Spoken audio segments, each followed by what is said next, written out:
Hello and welcome to NIOS Studio. Today I, Dr. Upasana Ray, is discussing with you the role of education in empowering girls. Ours is a male-dominated society. Women has been denied education through centuries because of social, cultural and economic reasons. Now you will ask me that is it important to empower women? Well, I shall show you this photograph. Can a car run in this way with two wheels on the ground and two is unable to reach the ground? Well, no. If we deny 50% of the population overall development, the nation cannot develop. Thus, empowering girl is of utmost importance to achieve a gender equal society. Thus, empowering girls is of utmost importance to achieve a gender equal society. What do we mean when we speak the word empowerment? The term empowerment has a prefix em to mean that it is to make or cause to be. Thus, the word empowerment can be defined as something to make powerful. The idea of power is at the root of the term empowerment. Now, if we discuss what is behind power, well, it operates in four different ways. First is the power over. Here the power involves a relationship of domination or subordination between individuals and groups. The second is power to, when I give power to a person to take his own decisions to solve their own problems. Next is power within, a power that comes from within the individual, that of self-confidence, self-awareness and assertiveness. Power with, this involves people organizing with a common purpose to achieve collective goals. Power over can be alternated by power to, power with, power within. The kinds of power described above as power to, power with and power within can be developed as alternatives to power over so that we can end the domination in the society, exactly to speak the patriarchal domination in the society. Now, when we talk of women empowerment, conceptualized as the redistribution of resources. What are the kinds of resources we have? We have natural resources, we have human resources, we have intellectual and financial resources. What comes under natural resources? Natural resources are land, water, forest. Intellectual resources are information and knowledge. Human resources are people, labor, skills, and financial resources are money and property. In the process of empowerment, women get control over these resources and challenge the power structure thus cause their subordination. Thus, it enables them to gain greater access to knowledge from the knowledge sphere and fiscal resources from the financial sphere. Together, greater autonomy is achieved in personal matters to share power at domestic and political spheres of life. Empowerment is a dynamic process which aims at women's liberation, freedom of choice and equality in all spheres of life. It hereby helps women to freely analyze, develop their voice, their needs and interest without being imposed by others. Thus, ultimately this changes, women bring change in the society. Thus, ultimately through these changes, women are able to bring change in their life and in the society. Now, when we talk of empowerment, what does it mean? Who is an empowered woman? One who is self-reliant, who has a very high social self-esteem, has participation in developmental process, participates in decision making, has a vocation, participates in social change, even at one point of time can even trigger social change, aware about her rights and economically independent and automatically a very self-reliant person. The concept of empowerment thus is multidimensional. We can see when we divide these points, we can see that they are individual empowerment and there is collective empowerment. Individual empowerment can be drawn from socio-economic and political empowerment of the individual, while as collective empowerment lies in collective consciences and action. So, we can even talk of individual empowerment as power within and collective empowerment as power with or power to. Indicators of low status of women. Why is this important? Because when we are talking of empowerment of women, undoubtedly India is lacking behind. So, what are the things in which we can see that India is lacking behind and creating a low status for women? In India, the falling of sex ratio of women to men, low literacy rate, low life expectancy, unemployment, high maternal mortality, low medical facilities, high crime against women are all indicating the low status of women. Now, why is the status low? Traditionally, the status is low because of two major points. One is gender discrimination and other is the lack of education. Now, of the many policies that the government of India runs and in the constitution provides equality to females, we have gender disparity. Gender disparity is more in the rural areas considered to the urban areas and more so in the disadvantaged communities of the rural areas. To break these barriers of traditional practice which comes into the way of empowering girls and to cushion the power of imbalance, one needs to be empowered. One needs to be empowered, one needs to be aware, one needs to be conscious. And how does awareness and consciousness comes? By empowering, one gets greater control over circumstances that influence their life. Her access to knowledge and resources increases. She gains autonomy in personal matters and freedom from biased customs and taboos. It gives her a freedom of choice. Now, education is one of the path breakers that is giving her a freedom of choice. It is raising her consciousness, it is providing her with information that in turn is giving her knowledge.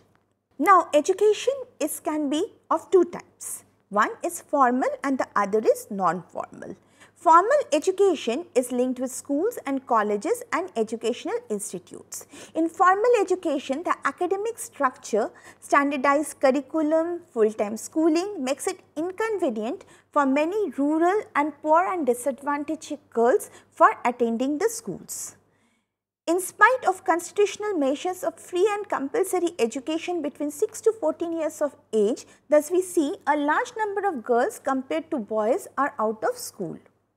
So, we have two kinds of dropouts among girls, one who have never attended schools and one who have attended and have dropped out of schools.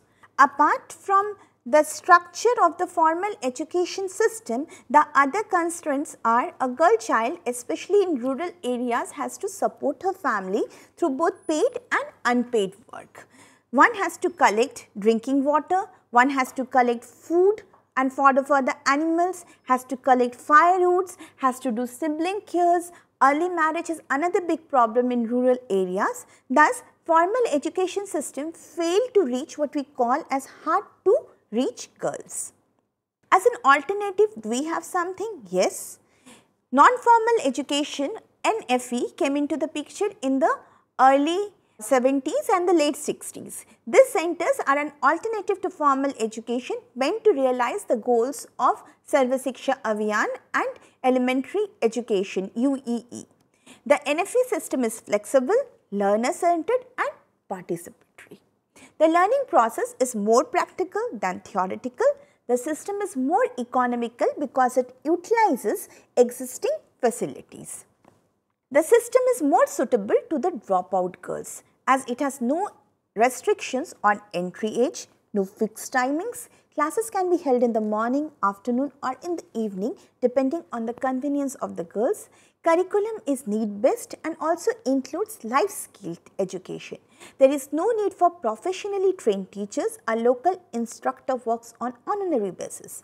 NFE programs has been implemented through non-governmental organizations. The objective of formal and non-formal educations are basically complementary to each other. Both aim at improving the quality and raising the standard of living. Both contribute to the process of empowering girls through inculcating the values, attitudes and other life skills. Mandate of the Constitution.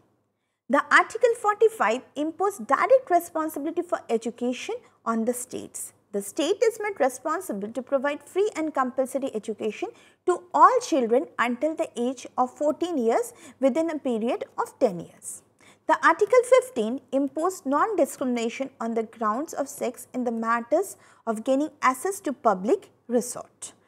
Article 15(3) empowered the state to make special provision for the welfare of the women and children. This resulted in special allocations and relaxation of procedures and considerations to expand a girl's access to education. Right in 2009, the Indian Parliament passed RTE, Right to Education Act, which ensures free and compulsory education yet again to children between 6 to 14 years. So, through the government provisions, we can see that the government of India has taken many steps to ensure that education is provided to the girls. As we have been discussing earlier, that education is one of the path breakers that can lead to empowerment. Now, other government initiatives and policies, the first one we would like to discuss is that India signed the International Treaty CEDAW, Committee on Elimination of All Kinds of Discrimination Against Women in 1980 and committed to implement it. National Policy of Education formulated in 1986 and revised with Plan of Action in 1992. It recognized the need to redress the traditional gender imbalances in education access and achievement. It recommended using education as an agent of change in the status of women. Education enhances critical and thinking skills and self-esteem of the individuals and thereby empowers them to bring change in their life and in the society and thereby contribute to overall development of the nation. The next policy we would like to discuss is the National Policy for Empowerment of Women, formulated in 2001, defined some key areas for action in women's education such as equal access, special measures to eliminate discrimination, universalization of education, gender sensitive curriculum and reduction of gender gap in education. The government also took some very good initiative as programs for rural girls. As we have discussed earlier, you have seen that the concentration of disparity is more among the rural as compared to the urban and more with the disadvantaged community in the rural background. So, the first policy that we can discuss is the NPGL, National Program for Education of Girls at Elementary Level. It is a Government of India intervention to reach hardest to reach girls. We have already talked of hardest to reach girls, especially those who are out of school, that is those who have never come into the schools. The program launched in 2003 as a component of Sarva Shiksha Abhiyan mainly is in educationally backward blocks where the level of rural female literacy is less than the national average and the gender gap is above the national average. The program covered 3 to 72 blocks in 24 states. The program provides for development of a model school in every cluster with following measure. First, it talks of strict supervision on girls' enrollment. It talks of community mobilization. It talks of gender sensitization of teachers, developing gender sensitive learning materials, provision for need-based incentive like escorts, stationaries and so on, and provision for additional classrooms. The program provides for development of a model school in every cluster with following measure: vocational training for girls, ECCE, that is Early Child Care Centers as support structure, building community support and cooperation for the women's education by organizing monthly meeting in village level schools, Development and Monitoring Committees SDMC, Parent Teacher Association PTA meeting and Mothers Teachers Association MTA meetings. Next we have the scheme of Kasturba Gandhi Balika Vidyalaya. The program was again launched in 2004 under the SSA. It covers educationally backward blocks and where female literacy rate is less than the national average and gender gap is above the national average. KGVBs are residential schools with the capacity of 100 girls, especially SC, ST and minority group. So, we can see that this scheme completely focuses on the disadvantaged minority community. Special features of the schools are as follows: providing educational facilities for girls living in thinly populated areas, provides opportunity of non-enrolled girls including grown-up girls in rural areas, equip dropouts. We have to concentrate on the girls who were coming to school and has now dropped out. Equip dropouts for mainstreaming to normal school through bridge courses. It also helps to pursue education free from domestic core work and sibling care, provides residential facilities to create a free environment for learning, provides extra coaching for slow learners and repeaters, provides life skills trainings, provides girl-friendly infrastructure facility. Now, we have to talk of the third scheme that came up is the Mahila Samaksha, is MS. Mahila Samaksha is a scheme of complete empowerment of women. Empowerment is a critical precondition for gender equality. To translate these goals, Mahila Samaksha program has been initiated in 1989 in 10 districts of 3 states, Gujarat, Karnataka and Uttar Pradesh as a pilot program. Today, the program is implemented in 21,707 villages in 83 districts in 9 states. The program has organic linkages with other educational schemes aimed at universalization of elementary education such as SSA and DPEP. Mahila Samaksha, an autonomous body, works with NGOs, but the board has both government organization and non-government organization representatives.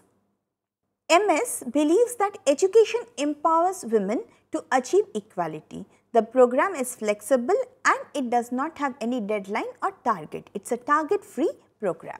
Mahila Samaksha has Mahila Sanghs, village level women collectives, which are important nodal points of all activities. It provides a space for women to meet, to reflect on their issues and to articulate their needs through collective action. MS provides resource and training to support the Sanghs to facilitate them to organize at block and district levels as pressure groups. They participate in all educational and developmental activities which enable them to take charge of their lives with their daughters and their children. The effect of the approach are visible in the Sanghs.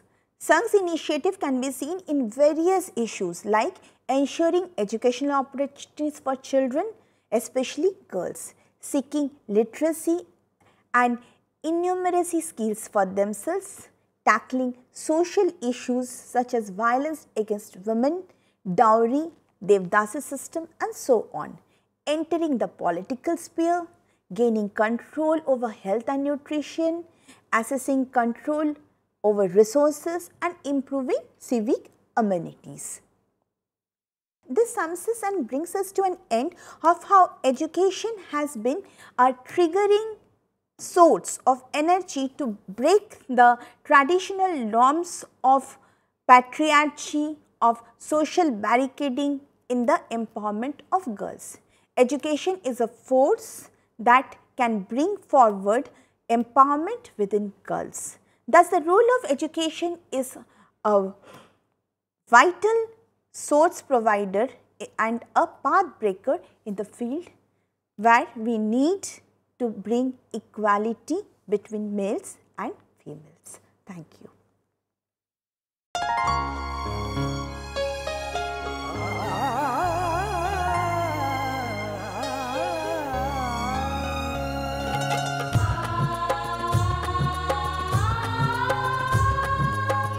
जीवन ये प्रकाशित करने, राहों को आलोकित करने। हम अपना दीपक स्वयं बने, हम अपना रास्ता स्वयं चुने।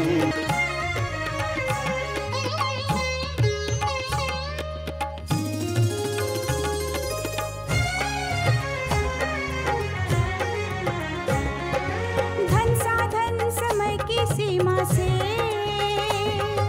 विद्यालय जो मुक्त हो, धन साधन समय की सीमा से विद्यालय जो मुक्त हो। कभी पढ़े हम कहीं पढ़े, वे विषय की लोच से युक्त हो।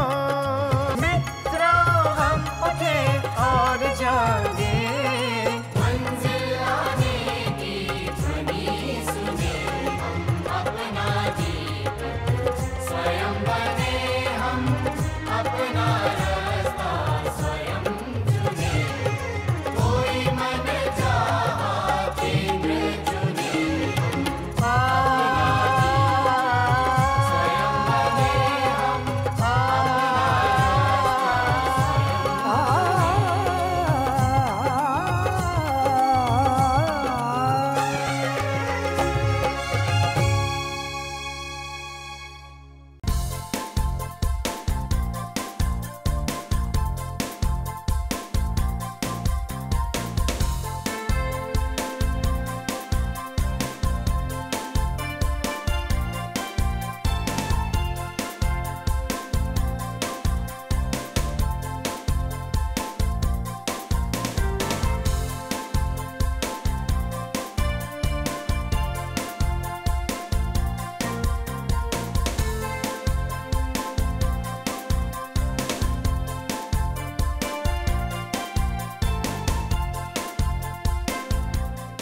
राष्ट्रीय मुक्त विद्यालय शिक्षा संस्थान मानव संसाधन विकास मंत्रालय भारत सरकार का एक स्वायत्त संगठन है।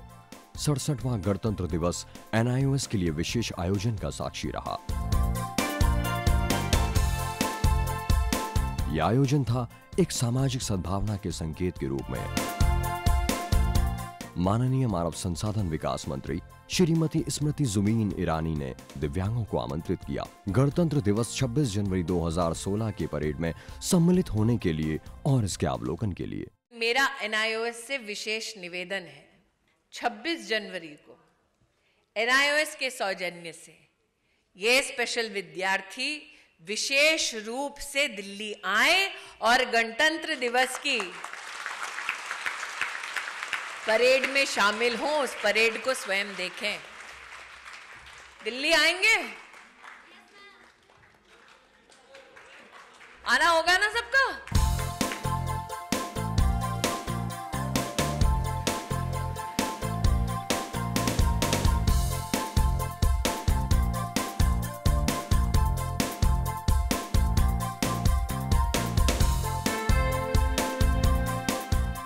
इन दिव्यांग शिक्षार्थियों के लिए दिल्ली में अशोक रोड स्थित YWCA में ठहरने का विशेष प्रबंध किया गया।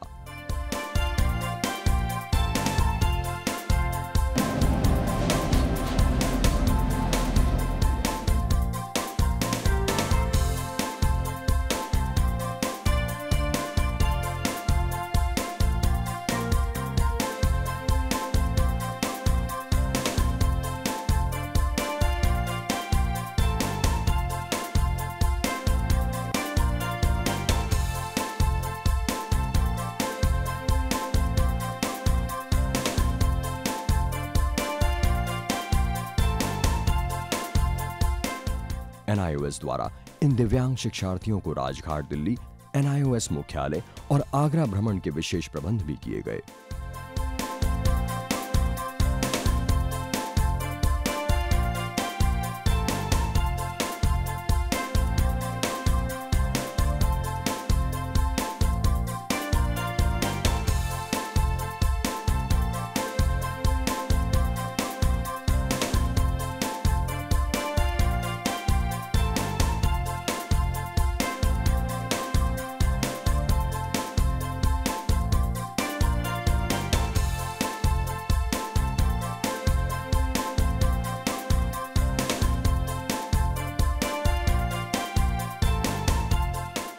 NIOS द्वारा इन दिव्यांगों के लिए राजपथ के 20 नंबर अहाते में परेड देखने के विशेष प्रबंध भी किए गए।